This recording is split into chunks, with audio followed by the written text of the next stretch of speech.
स्वागत है आपका एक बार फिर से रसायन विज्ञान की इस कक्षा में। और आज हम पढ़ेंगे हमारा एक बहुत ही इंटरेस्टिंग टॉपिक, जो अपनी यूनिट चल रही थी थर्मोडायनेमिक फर्स्ट, उसका नेक्स्ट जो पार्ट है thermodynamic second, unit second BSc third semester के लिए।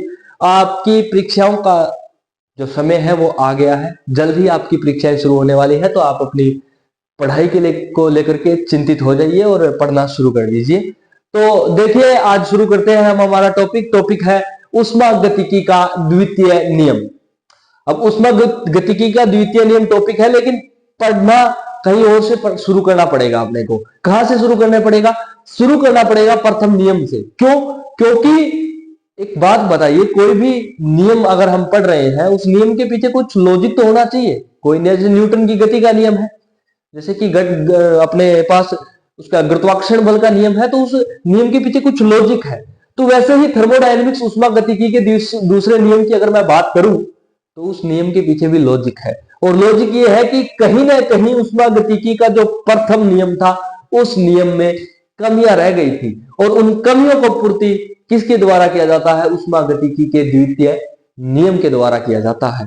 तो बात करते हैं अपने सबसे पहले उस प्रथम नियम की कमियों के बारे में, उस प्रथम नियम की सीमाओं के बारे में कि क्या क्या कमियां रह गई थी कि हमें ऊष्मागतिकी के दूसरे नियम के बारे में पढ़ना पड़ा। थोड़ा सा मैं आपको रिवाइंड करवा देता हूं, थोड़ा सा रिवाइज हो जाता है आपको। पीछे चलिए, हमने पढ़ा था कि ऊष्मागतिकी का प्रथम नियम जो होता है वो ऊर्जा संरक्षण का नियम होता है। ऊर्जा संरक्षण के नियम की बात करूं तो हम कुछ इस प्रकार से कह सकते हैं कि ऊर्जा को हम ना तो उत्पन्न कर सकते हैं और ना ही हम ऊर्जा को नष्ट कर सकते हैं। ऊर्जा का केवल रूप परिवर्तित किया जा सकता है। या फिर दूसरे शब्दों में इसी नियम को अगर मैं कहूं तो ब्रह्मांड की कुल ऊर्जा है वो निश्चित है। ना तो ऊर्जा को उत्पन्न किया जा सकता और ना ही नष्ट किया जा सकता। बात वही है, ब्रह्मांड की जितनी ऊर्जा है, जितनी भी एनर्जी है, वो एनर्जी क्या है? निश्चित है। तो बढ़ते हैं अपने नियम की कमियां क्या रह गई। कमियां ये रह गई कि कोई भी परिवर्तन एक दिशा में संपन्न होता है, वह दिशा क्या हो। मतलब कि कोई प्रक्रम की बात करूं, प्रक्रम से सीधा सा मतलब है कोई भी काम, कोई भी प्रोसेस, कुछ भी हो रहा है इस दुनिया में, कुछ भी हो रहा है, उसकी दिशा क्या हो। अरे दिशा से मतलब ये है कि पहाड़ों से पानी आता है, वो हमेशा नीचे ही आता है। क्यों नीचे ही क्यों आता है? ऊपर क्यों नहीं जाता? आप बोल दो सर ऐसा कैसे हो सकता है, पागलों जैसी बात कर रहे हो, ऊपर कैसे जाएगा पानी? अरे तो क्यों नहीं जाएगा भाई? यही तो रीजन है, यही तो पूछना है। आप कह दोगे कि सर कोई भी गाड़ी है, उसमें अगर ईंधन खत्म हो गया, डीजल खत्म हो गया या पेट्रोल खत्म हो गया, तो वो गाड़ी का इंजन नहीं चलेगा। अरे क्यों नहीं चलेगा? वो प्रोसेस क्यों नहीं होगी? या वो प्रोसेस, पानी ऊपर से नीचे आ रहा है, तो वो ऊपर से नीचे ही क्यों आ रहा है? उसकी दिशा ऊपर से नीचे ही क्यों है? कोई भी प्रक्रम, कोई भी कार्य हो रहा है, उसकी कोई दिशा होती है। वो दिशा क्या होगी, इसका हमें कोई कंक्लूजन नहीं दे पाया था। कौन? प्रथम नियम।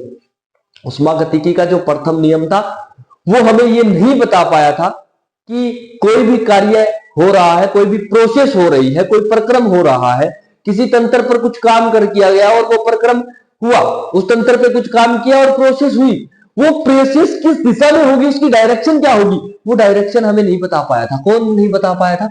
प्रथम नियम। ठीक है सर, बिल्कुल समझ गए। और क्या कमियां थी? अरे किसी अन्य परिवर्तन हुए बिना किसी प्रक्रम में ऊष्मा का पूर्ण रूप से कार्य में परिवर्तन संभव नहीं है। मैंने आपको यह बोल दिया कि कोई भी अगर ऊष्मा दी जा रही है किसी भी प्रक्रम में, किसी भी तंत्र को अगर कोई ऊष्मा हीट प्रोवाइड की जा रही है और वो तंत्र पर ऊष्मा देने की वजह से कोई कार्य हो रहा है, वो कार्य जितनी ऊष्मा दी गई है उतना कार्य नहीं हो सकता। कहने का मतलब सीधा सा यही है रे कि 100% दक्षता, 100% दक्षता का कोई इंजन नहीं बना सकते। अरे 100% दक्षता का कोई इंजन नहीं बन सकता। कहने का मतलब यह है कि जितनी ऊष्मा दी जा रही है उतना ही कार्य हो जाए, ऐसा पॉसिबल नहीं है। अगर ऐसा पॉसिबल होता तो सोच के देखो, क्या चलते हुए वाहन जो होते हैं उनके टायरों के द्वारा घर्षण बल नहीं लगाया जाता? लगाया जाता है। और घर्षण बल की वजह से ऊष्मा जनरेट नहीं होती? अरे हाँ, बिल्कुल होती है, 100% होती है। तो फिर ईंधन की जरूरत ही क्यों पड़ी? अरे ऊष्मा को ही कार्य में तो बदल रहे हैं। अरे ऊष्मा को ही तो कार्य में बदल रहे हैं ना। तो फिर कोई भी बाइक चला रहे हो उसमें पेट्रोल क्यों डाल रहे हो? रोड पे जा रही है, ऊष्मा तो उत्पन्न हो रही है टायर और उस रोड के बीच में, उसी से चला लो। अरे सर ये तो आप क्या पागलों सी। अरे छोड़ो इसको, छोड़ो। समुद्र में जहाज, समुद्र में जब जहाज जाते हैं तो उन जहाज की, समुद्र का जो पानी है उसकी कोई ऊर्जा नहीं, उसमें कोई ऊष्मा नहीं होती क्या? अरे समुद्र का जो पानी है उसमें कुछ तो हीट होगी। हाँ सर बिल्कुल होती है, ये तो कॉमन सेंस की बात है। अरे तो उसमें ऊष्मा होती है तो भैया उसी ऊष्मा को काम में ले लो ना, ईंधन क्यों डाल रहे हो उन इतनी बड़ी बड़ी जहाजों में? अरे सर ये तो आपने काफी लॉजिकल बात कर दी। अरे लॉजिकल बात ये हो गई कि ऐसा नहीं हो सकता भाई कि कोई ऊष्मा को 100% कार्य में बदल दे। हाँ वहां पे ऊष्मा होती है समुद्र में, लेकिन इतनी नहीं होती कि वो जहाज के इंजन को चला सके। रोड और टायर के बीच में घर्षण होता है, ऊष्मा होती है सर पैदा, लेकिन इतनी नहीं होती कि वो उसका इंजन चला सके। या दूसरे शब्दों में कहूं, 100% दक्षता के इंजन वाली बात, ऐसा इंजन बनाना संभव नहीं है जो 1 लीटर पेट्रोल को खपत करके उतना पूरा कार्य कर दे। पूरे कार्य का मतलब यह है कि मान लीजिए 1 लीटर पेट्रोल से एक इंजन 1 घंटा कार्य करता है, तो वो 1 लीटर पेट्रोल से 1 घंटा कार्य नहीं करता। वो 1 लीटर पेट्रोल में से कुछ पेट्रोल एक्स्ट्रा काम में ले लेता है। उसकी दक्षता 100% नहीं होती। वो पूरी के पूरे ईंधन को कार्य में परिवर्तित नहीं कर सकता। कुछ ईंधन जो होता है वो वेस्ट हो जाता है। समझ में आई बात? हाँ सर इसकी कमियां तो हमें समझ में आ गई। आप यही बोल रहे हो कि कोई भी प्रक्रम है ना, उसमें ऊष्मा का पूर्ण रूप से कार्य में परिवर्तन नहीं किया जा सकता। तो फिर कैसे? कोई बाह्य कार्य कर दिया जाए, उसके ऊपर कोई एक्सटर्नल कार्य कर दिया जाए तो ऐसा पॉसिबल हो सकता है। बिना बाह्य कार्य के या बिना कोई बाह्य बल के ये काम पॉसिबल नहीं हो सकता। तो क्यों नहीं हो सकता?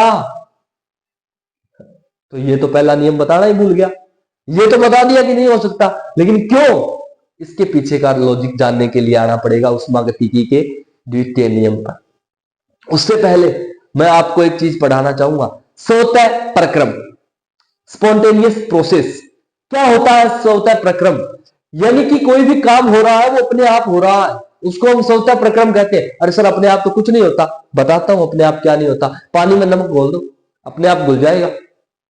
पानी में नमक डालो। अब ये मत बोल देना पागलों वाली बात कि सर ऐसे कैसे, पानी यहाँ पड़ा था, नमक यहाँ पड़ा था, अंदर तो डालना ही नहीं, कैसे घुल जाएगा अपने आप? आपने उठा के नमक को पानी में डालोगे तभी तो बढ़े। अरे ये हरकतें मत करो, ये बातें मत सोचो।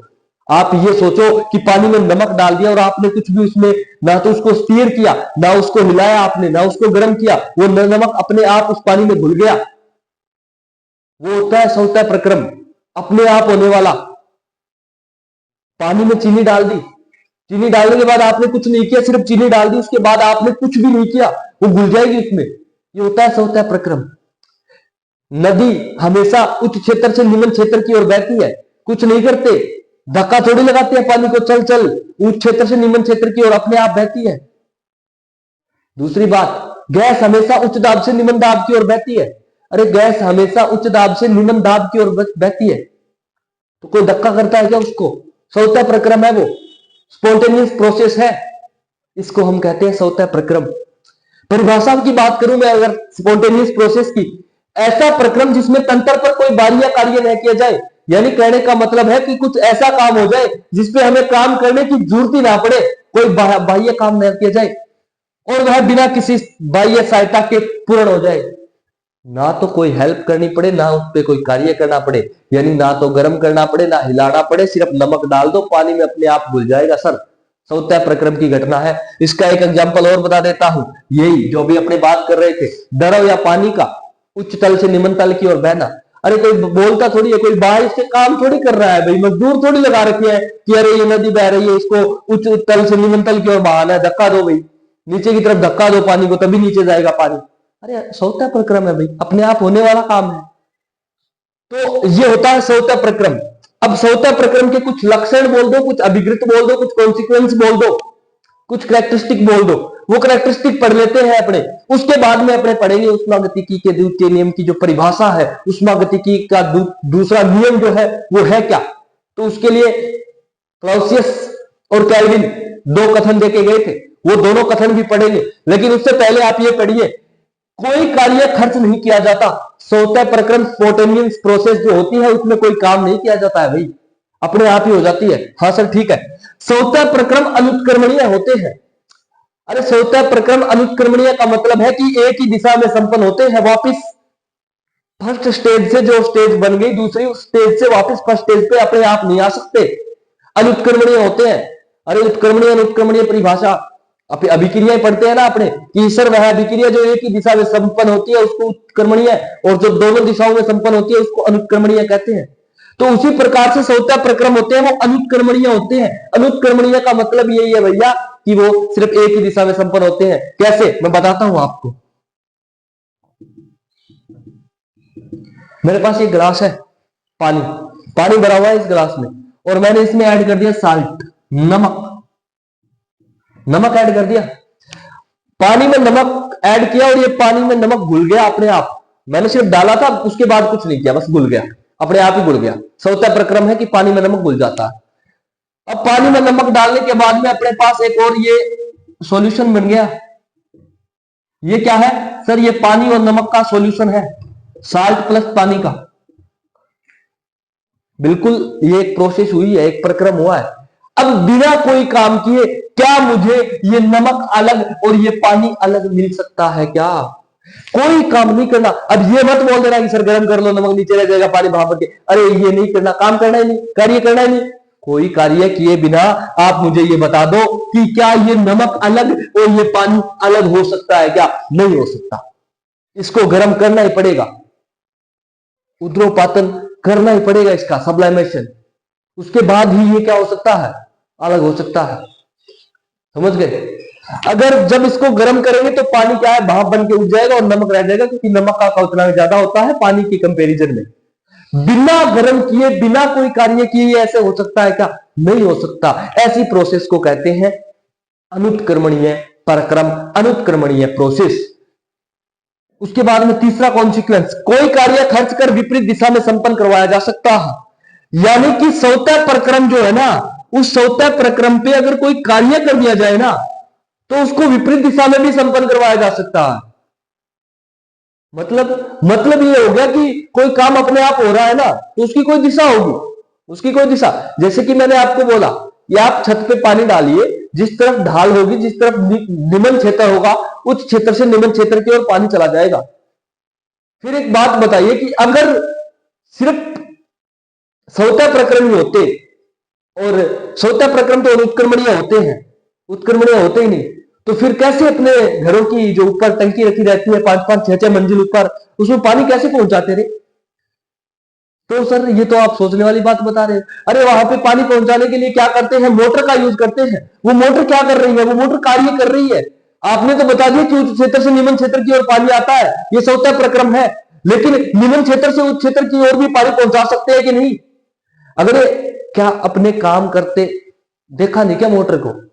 घरों में जो अपनी टंकी ऊपर पड़ी रहती है 5-5 मंजिल ऊपर, वहां पर भी तो पानी पहुंचता है। वो कैसे पहुंचता है? वो मोटर के द्वारा। उसके बाद में तो कार्य नहीं करना पड़ता। ऊपर से जब नीचे लेके आना है तो टूटी खोलनी है, टूटी खोलेंगे पानी आ जाएगा। लेकिन जब नल खोलते ही ऐसा हो सकता है क्या कि नल खोला पानी ऊपर जा रहा है? नहीं जा सकता। क्या करना पड़ता है? उत्क्रमणीय प्रोसेस करवाने के लिए, स्वतः प्रक्रम को विपरीत दिशा में संपन्न करवाने के लिए कोई कार्य करना पड़ता है। वो कार्य कौन कर रही है? वहां पे मोटर कर रही है, पानी वाली। तो यानी कि कोई भी कार्य अगर हो रहा है अपने आप स्वतः प्रक्रम हो रहा है, तो उसको विपरीत दिशा में अगर संपन्न करवाना पड़ेगा तो उसके लिए हमको कोई ना कोई क्या करना पड़ेगा, कार्य करना पड़ेगा। उसके बाद में लास्ट अभिगृत, मुक्त ऊर्जा परिवर्तन। अरे फ्री एनर्जी चेंज, डेल जी, मुक्त ऊर्जा परिवर्तन जिसको जी क्या होता है, मुक्त ऊर्जा होती है, और डेल जी यानी मुक्त ऊर्जा में होने वाला परिवर्तन, मुक्त ऊर्जा परिवर्तन वो हमेशा ऋणात्मक होता है। और ऋणात्मक किसमें होता है? स्वतः प्रक्रम में। स्वतः प्रक्रम की अगर बात करें तो उसमें डेल जी का मान हमेशा ऋणात्मक होता है। और वहीं पर अगर एंथैल्पी परिवर्तन डेल एस की बात अगर मैं करूं तो डेल एस का मान हमेशा क्या होता है? धनात्मक होता है। ये है अपनी सौतेह प्रोसेस। इसके बाद में अपने पढ़ते हैं, चलिए उष्मागतिकी का जो दूसरा नियम है उसके कथन क्या क्या है। क्लाउसियस ने क्या कहा था, केल्विन ने क्या कहा था। उष्मागतिकी के द्वितीय नियम के बारे में हम पढ़ रहे थे और क्या पढ़ लिया था अपने ने ये पढ़ लिया था कि उष्मागतिकी के द्वितीय नियम की आवश्यकता क्यों पड़ी। उसकी आवश्यकता पड़ने की पीछे वजह थी कुछ, और वो वजह कुछ इस प्रकार से थी। सी के सर आप बता रहे थे हमें कि जो उष्मागतिकी का प्रथम नियम था उसमें कुछ कमियां रह गई थी। हाँ ठीक है सर, कमियां रह गई थी, उन कमियों के बारे में अध्ययन कर लिया था। उसके बाद में हमने ये भी पढ़ लिया था कि कोई प्रक्रम अपने आप ही हो रहा है उसको हम सौतेह प्रक्रम कहते हैं, जैसे कि पानी उच्च क्षेत्र से निम्न क्षेत्र की ओर बहाव हो रहा है।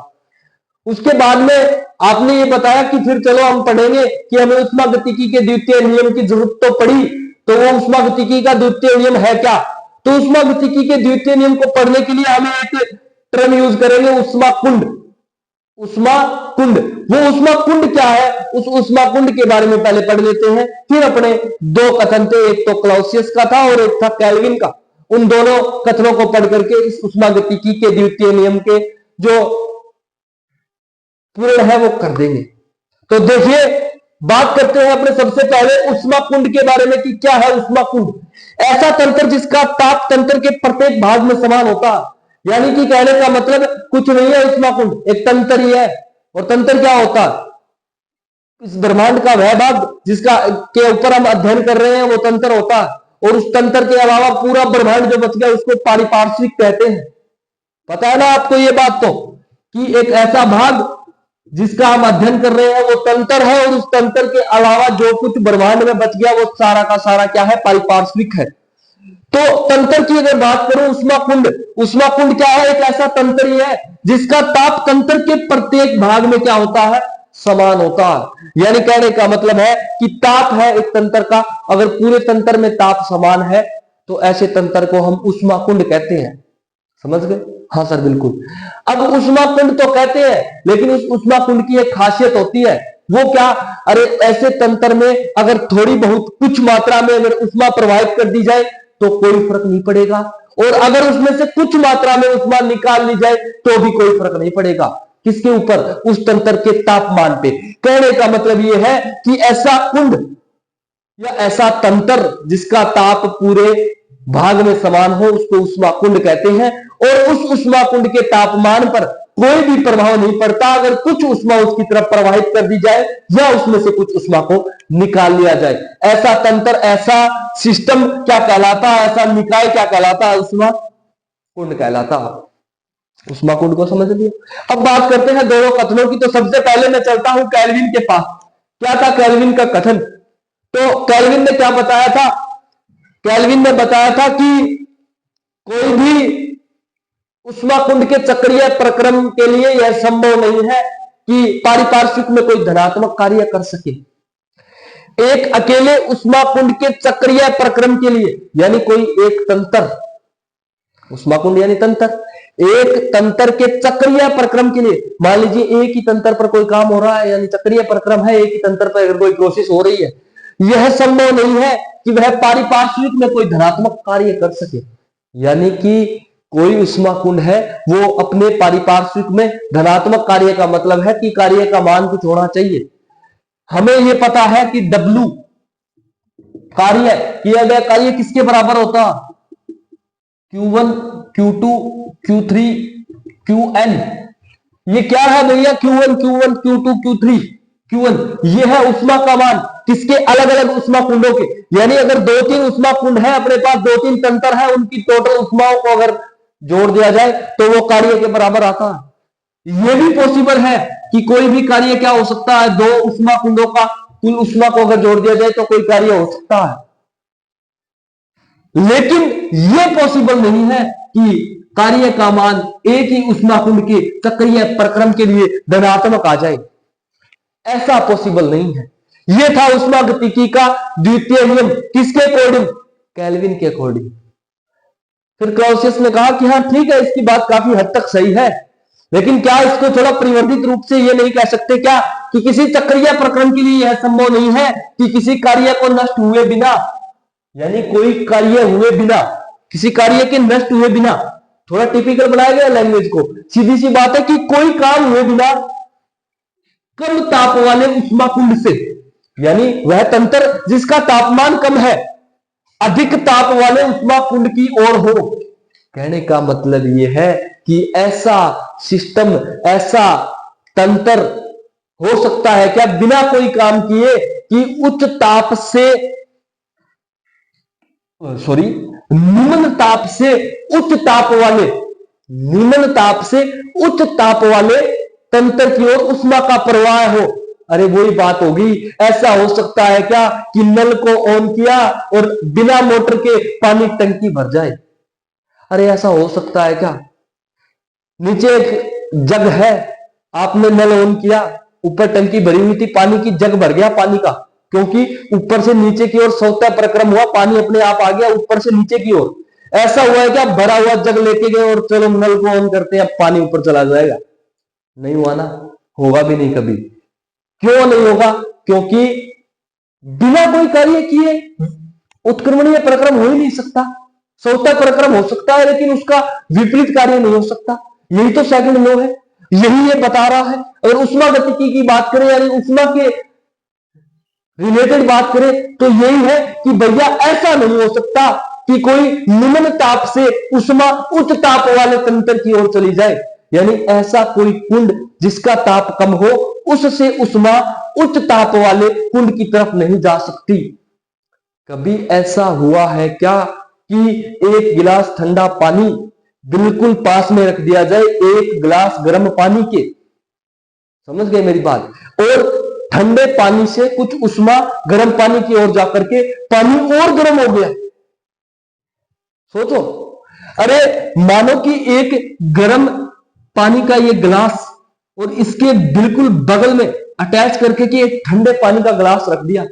ऐसा हुआ है क्या कि सर इसमें से उष्मा इधर चली गई और ये पानी और गर्म हो गया?